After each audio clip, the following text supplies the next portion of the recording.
topic, teaching that, done. Moving on to the next topic, solid taxonomy rubrics, next topic, done. And I started actually thinking, well, what I'm doing is even though at the extended abstract level, I am saying bring in different topics and that sort of stuff, I'm not making maybe a unit as unified as it could have been.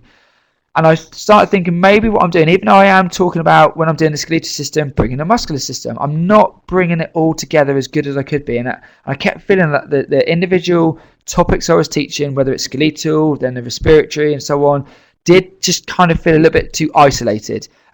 So I then started thinking, could I actually start doing this in a bit more of a project form?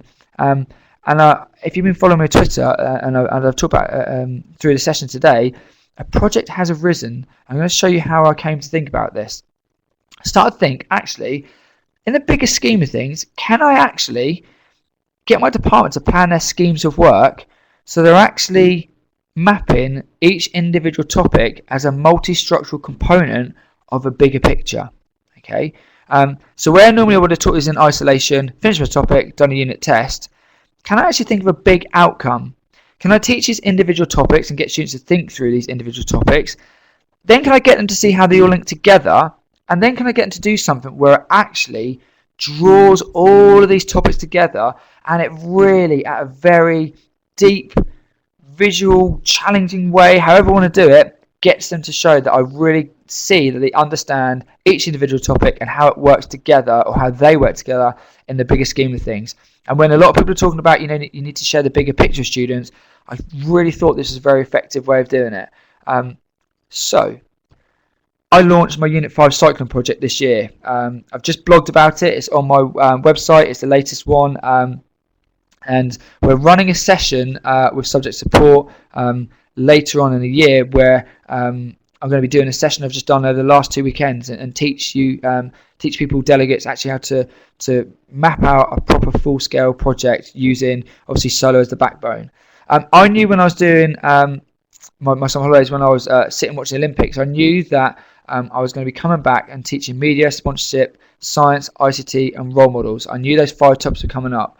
And it's when I was watching all the interviews with David Fawcett and watching some of the stuff in the velodrome, they had lots of little interviews in between, and they were showing you how the technology they were using. They were talking about how their riders are now becoming better role models, and the science that's being used, and how the media is slowly getting on board, but still not giving it the coverage that it needs. And I started thinking, actually, could I use cycling as a big outcome and actually start bringing these 5 topics together, teach each of these, or structure the learning in my lessons using silo taxonomy. So for each of these topics, students would have a rubrics, and they'd work through the levels, by the tasks that I was setting them to do. But then can I bring them all together so that there's a big outcome at the end? And in the end, we ran a big exhibition where students got up in front of guests and audiences.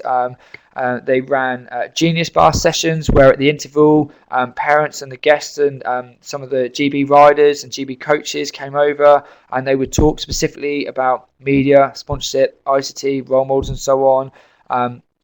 Some of the bigger presentations at the start and at the finish actually linked them all together and tried to show that why we need to get more media weighting behind cycling and so on. And it's an absolutely fantastic night.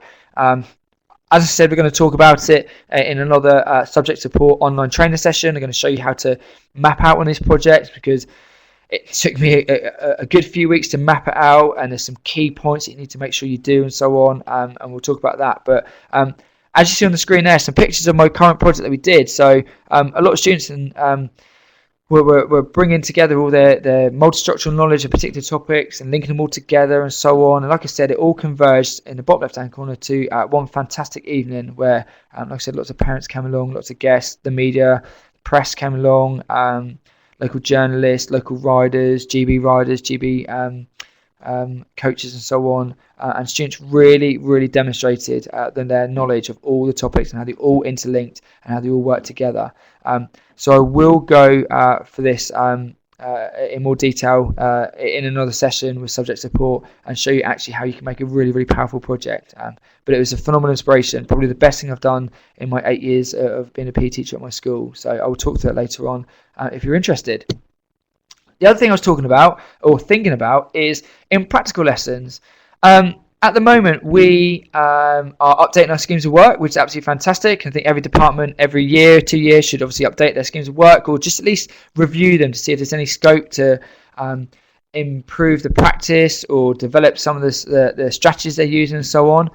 This is our scheme of works that we used to use. So in the top left box, in the top stage there, we'd have the acquiring and developing the skills. This is off of the old national curriculum and so on. And we list all the skills that students need to do. In the second section, all the tactics, all the evaluating and improving things in the third section and so on. Obviously, these are changing to link in with the new format that's been expected to be used. But we started thinking, actually, in each unit we do, could the individual sport become the unistructural thing that we're doing, all the topics? So in gymnastics, vaulting, that could be the individual topic, the unistructural level. In football, it could just be football. That could be the sport at unistructural level. Then within that, for year 7s, what are the multi-structural, what are the individual skills that you need to teach your students? Okay, so whether it's crossing, whether it's passing, whether it's defending correctly, whether it's beating an opponent using various dribbling skills, that sort of thing. So the individual skills that you need to teach them, like heading and so on. Then the tactics that students need to know. So you've taught them crossing, you've taught them about shooting, about heading, about defending.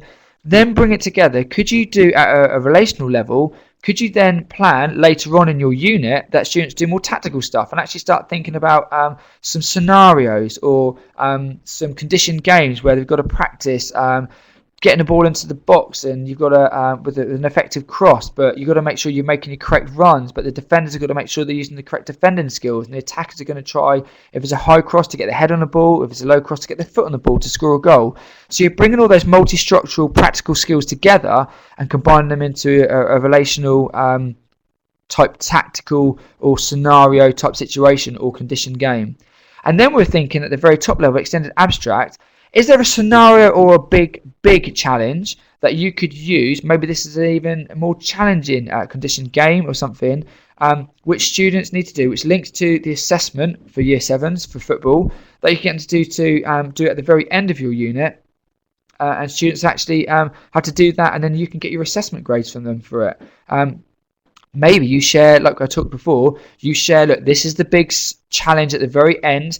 This is exactly what I need you to do, like a driving question by the end of this 6-week unit, okay? What do you need to do? And then students can then actually map out the multi-structural skills they need to cover.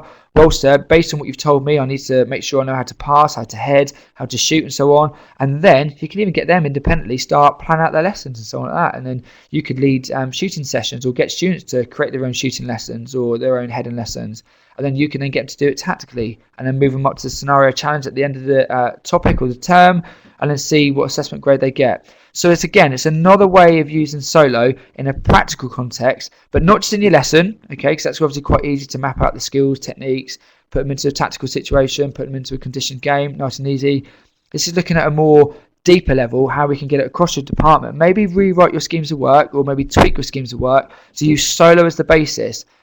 Sport, the various skills, combine them into a tactic, and then have a deep challenge, an assessment type challenge at the end of the unit where you can get your assessment grades from, and so on. And like I said, maybe you use it in a non-linear fashion and share with them the challenge at the start of the term, and give them opportunity throughout the term, throughout the unit to refine their multi-structural skills and develop their relational ability to link those skills together.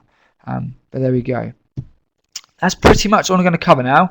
It's about 10:02. Subject support normally asks you to fill in about 5 to the feedback form. The link is already on the in the chat box